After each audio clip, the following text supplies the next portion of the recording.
welcome back to Vince Bell Custom. So today I'm sharing with you a High Evolutionary kit that I just finished painting up for someone. Now, this kit was the original 3D print, I think, where they actually made the mold and casting. I did do a garage kit review on this a while back, so you guys can go check that out. So, because this was the actual 3D print that they used to make the castings, there's a lot of like oil-based clay stuck on him for a 2-part mold. At least that's what I think it was. So, while he wasn't really a hard kit to put together, it took a lot of time to get all that clay off of him because there's no way you can just kind of slap some paint on there and have that stuff there because the paint would come off and crackle. Plus, I really wanted to give it a good cleaning because if it is a 3D print and you're using it for molding and casting, there's probably a lot of hands involved, a lot of making the mold and oils and residues and all that stuff. So I really took my time and I washed them up. Usually with kits, I kind of have to sit there and, do a lot of prep work with priming and also like taking flashing off. But this was pretty much straightforward, but the clay is what caused a lot of problems. Because up in like his ear, around the eyes, mouth, and up and around his headgear, it was stuck in there. So I actually had to, when I was using my 91% alcohol to clean them up and really wash them down, the toothbrush wasn't really getting into some areas. So what I had to do is I had to get like an X-Acto blade and some other tools to sort of scrape out a lot of that clay. So up here was a really big tricky to get into those little lines up on his headgear. See if we can get in there and kind of show you guys. So I had to kind of use my magnifying glass to kind of scrape that out while washing it. And I had to kind of get into the eye some places. And then these lines that are around his arms and legs, it wasn't all over the place, but it was like where they kind of cut the mold, I guess. So I had to kind of like scrape a lot of that out. Even though the alcohol sort of kind of cleans up that oil and residue and really gets it up, it doesn't really break up the thicker areas. So I had to clean that up. But once I got them all cleaned up, it was just a matter of priming him up and putting him together. So what I did though is this hand over here is magnetized. And then this piece here, sash, is magnetized as well. I wanted to magnetize the back piece, but after putting him together, the way this arm is, it sort of locks it into place. So if you were to try to push this in and push it out with a magnet, it really wouldn't work because this arm is so tight and so close to here. The best way I came up with it is I put some Aves in there and some glue, and I glued this in at the end. I don't really like this piece sort of sticking out at the bottom, but it was the only way to do it. I was going to magnetize the head, but I realized that it would be better to kind of glue it in at the end, so I just kind of glued it. But the reason why I magnetized this arm was because it was a little bit easier to paint, and plus this Cosmic Cube is not a clear one. So he just told me to kind of paint it. So I kind of tried to paint it the best I could, but it is not glued in. So I told him, I said, look, if you ever really wanted to go down the line and get yourself a Cosmic Cube that's clear resin, you could pop this out and you could put one in. So we left it as that. So if like he says, he ever wanted to get a clear one, he wanted to send it back to me, there is like a little key in his hand that sticks up. So we'd have to sort of sand down that key a little bit and put one in. But yeah, that's kind of what he told me with that. As far as like adding a clear one, we could have done it, but he didn't ask me to.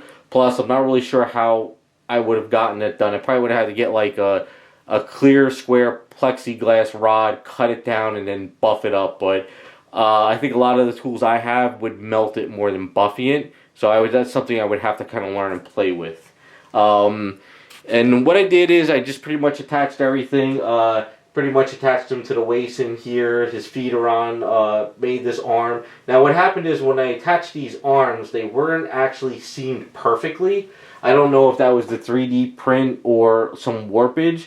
So what I did is when I seamed the arms, I actually had to use some Aves and sort of kind of like create a little bit more, especially around the hand here too, and around this back part around in there. I think also the same thing as what happened is his waist as well.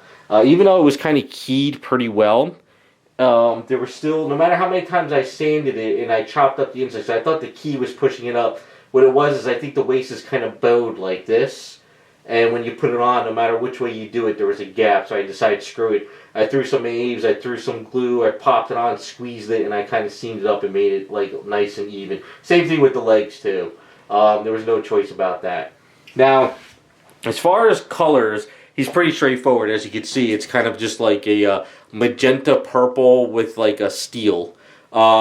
He did show me another paint up that someone did, and I said, well, why don't we change it up? So this is AK Interactive Steel. That's for his basic body. And the other purplish cyan magenta stuff, as you saw in the video, it's one of that company that I found. It's got like this interference bluish color to it, and it gives him more of that cosmic feel. So it looks really, really cool, because he sent me a lot of pictures, and I thought he was red, but he's kind of more of this like pinkish magenta type color. So that's kind of what we went with.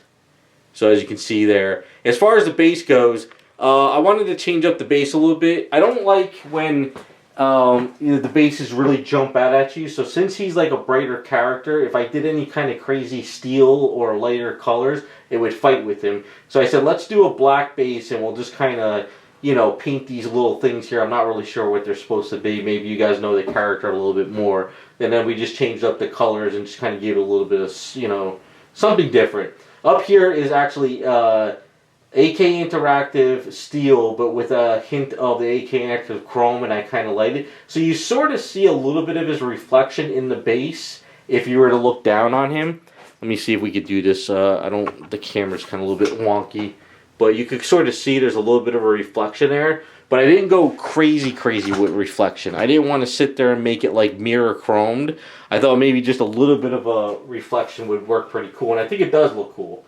Gives it a little bit of a different look. Now this black is Duplicolor Universal Black. I really love that color. I love the way it sprays out of the spray can. And it works pretty well. And I hit a little bit areas with a little bit of the steel look around the edging, not too much, just a little bit. And that is pretty much it. I mean, there's not really much more to him. Really cool kit. I love the design though. I'll say one thing. I love his pose, and I love the arm behind him. It definitely feels like, you know, High Evolutionary, and it gives him that, like, you know, I'm better than everyone else type of look. And I think this really will fit well with like a Bowen Designs collection if people are trying to finish up their cosmic characters. It's weird too. I work on so many large statues these days, and when I work on these Bowen stuff, I'm like, these things are so small. But it's funny, when I started collecting back in the day and I really got into the hobby, I used to think Bowen Design statues were the biggest things ever made. They were huge. I was like, wow, these things are awesome. And then 1/4 came out, 1/3, 1/2, and it's like, now they feel really small. But all in all, it worked out pretty good. So let me know what you guys think. Thanks for watching, and we'll be back with some more videos.